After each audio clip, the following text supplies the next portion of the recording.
Good morning students. Today we will discuss exercise 6.2. Before starting this exercise, let us discuss a few important points related to this exercise.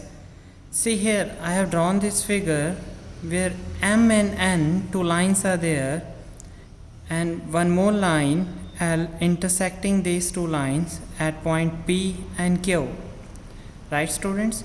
Then I have mentioned a few angles 1, 2, 3, 4, 5, 6, 7, 8.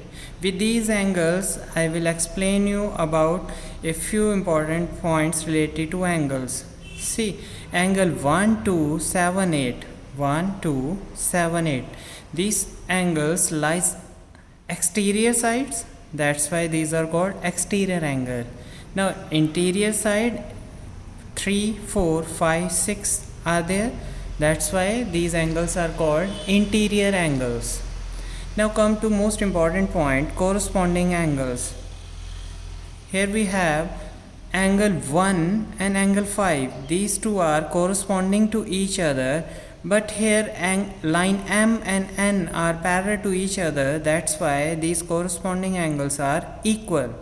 Now see here 1 and 5, this pair is of corresponding angles. 2 and 6, then see here from this side 4 and 8, then this side here 3 and 7. These are corresponding angles. Now come to next point, alternate interior angles. Here we have 3 and 5. 3 and 5, these two angles are alternate interior angles. Here 4 and 6, these two are alternate interior angles. Now most important points, co-interior angles. These angles lies between two lines and on the same side of transversal. If the two lines are parallel, then co-interior angles add to give 180 degree. It means sum of two co-interior angles is equal to 180 degree. These are called supplementary angles. See in this figure, angle 4 and angle 5, these two are co-interior angles. Then so their sum is equal to 180 degree. In the same way, angle 3 and angle 6, these two are also co-interior angle, so their sum is equal to 180 degree. Now come to question number 1. A figure is given in your book. See what we need to know here, and x, value of x and y. Now see here 50 plus x. These two are linear pair of angles, so their sum should be equal to 180 degree. So x is equal to 180 minus 50 is equal to 130 degree, right? Now see this angle x and angle y. Angle x and angle y, we have already discussed about alternate interior angles. So if x and y are alternate interior angles, they are equal, it means here x should be equal to y, so y is equal to 130 degree. Now here we have x is equal to 130 degree, y is equal to 130 degree. If two given lines, if alternate interior angles are equal, then these two given lines are parallel, so AB is parallel to CD, right? Then come to next question. In this question a figure is given, right? It is given that AB is parallel to CD is parallel to EF. Then one more thing is given, Y ratio Z, angle Y ratio Z is equal to 3 ratio 7. Now see here, this angle X and Z, these two are alternate interior angles, right?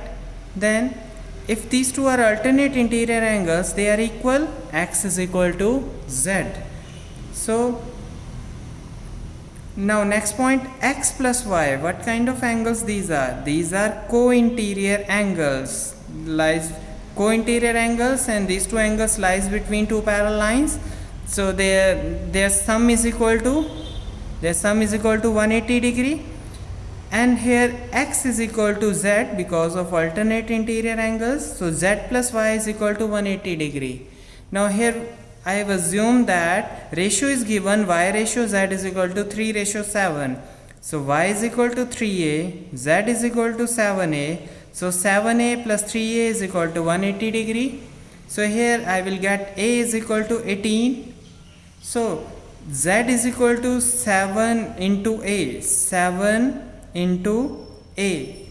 A is 18, 7 into 18, 126, and Z and X are equal because of alternate interior angles, so X is equal to 126 degree.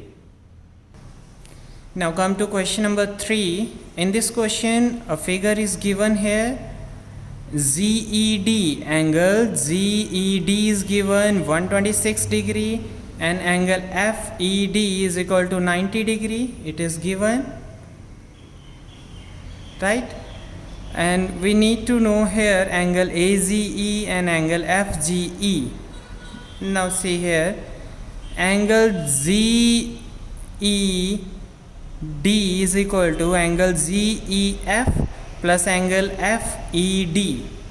FED is here 90 degree, put this value here. So angle ZEF is equal to 126 minus 90, 36 degree. Now AGE, this angle GED, this complete angle, these are alternate interior angles, lies between two parallel lines, right? It means they are equal. So AGE angle should be equal to angle GED, which is given 126 degree. Now see here, angle AGE plus angle FGE, this complete angle, this angle is equal to 180 degree. Why? Because of linear pair of angles. So put this value of angle AGE here, 126 degree. I will get angle FGE is equal to 180 minus 126, 54 degree. Right? In next video, we will take remaining questions of this exercise 6.2. Thank you.